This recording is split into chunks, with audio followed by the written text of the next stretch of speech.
together by teams, by writing staffs, and several different directors. It's a great way to make television. It's worked for however long TV's been around. Louis C.K. Why is television relevant? Television raises your imagination, curiosity, and lets you have common interests with others.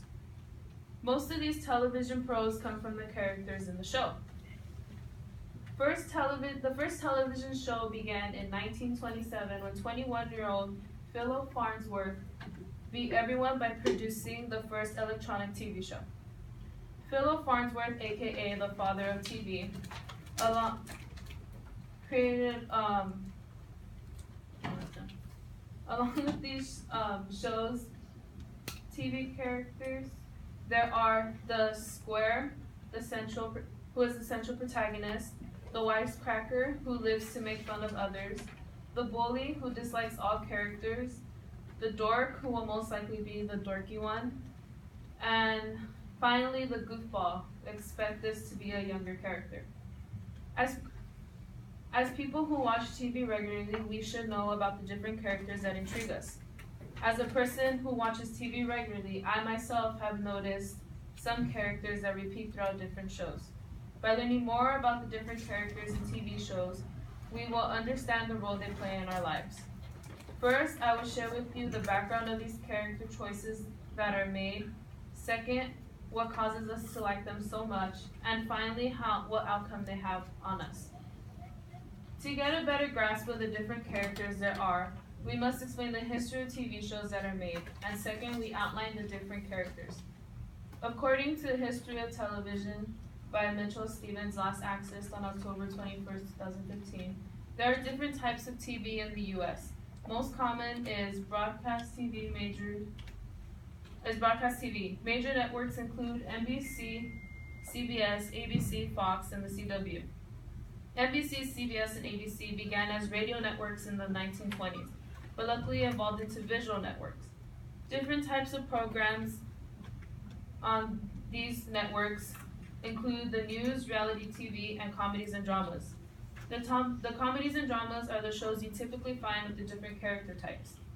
According to the 3 character types of TV sitcoms by Melanie Hatfield, last accessed on October 21st, 2015, there are different types of characters, including the characters I mentioned before, the square, wisecracker, bully, dork, and goofball.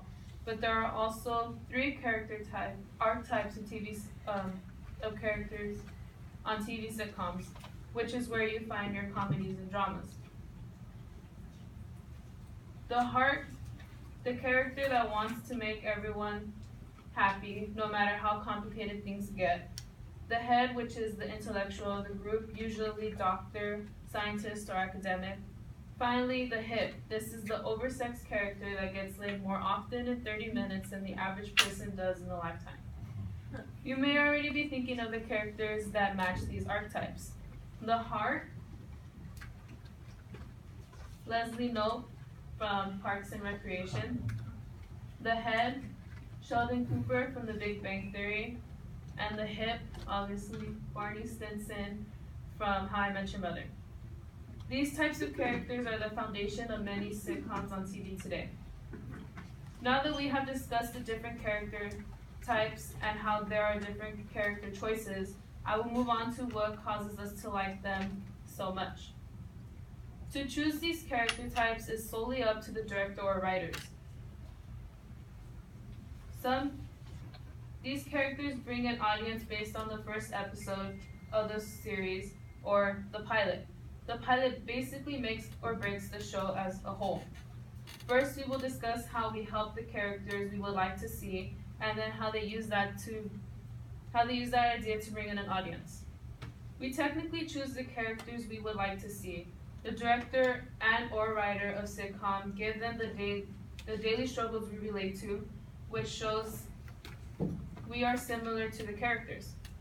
This gives a better understanding that many people out there have the same problems as we do. Just like The Office, Jim likes Pam, but doesn't have the guts to tell her. Because it is hard to express your feelings. 2, she has a fiance.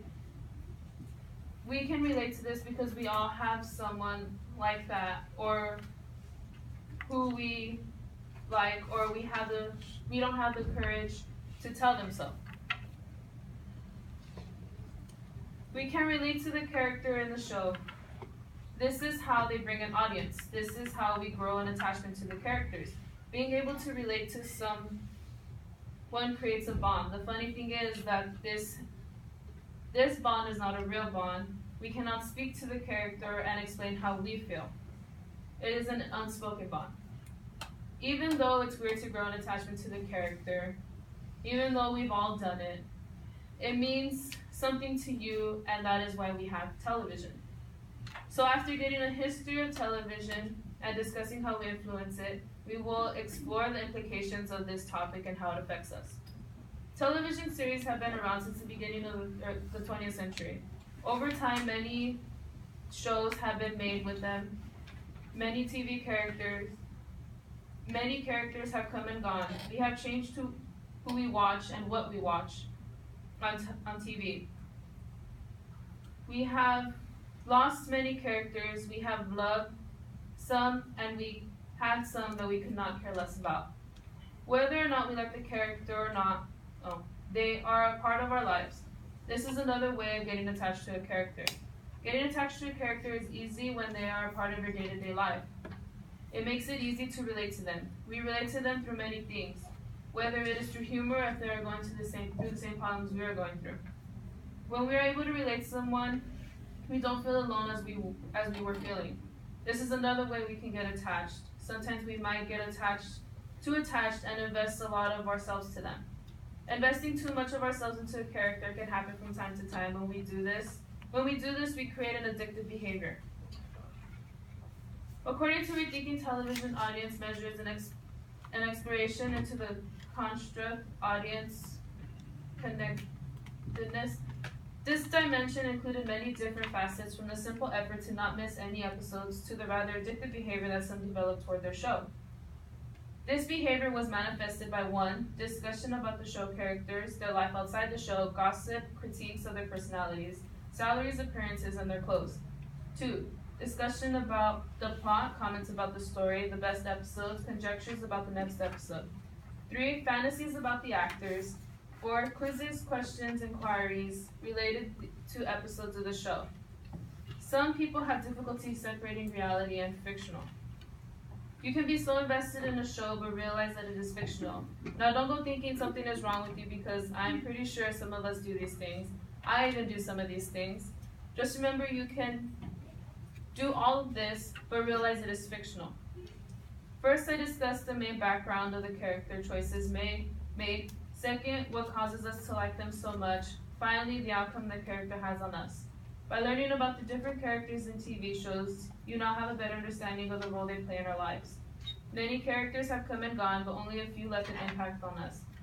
Funny how a character can do that, but sometimes it happens. These characters have made you better in some way or another. I myself have been impacted by characters that I would even consider watching the whole series over again.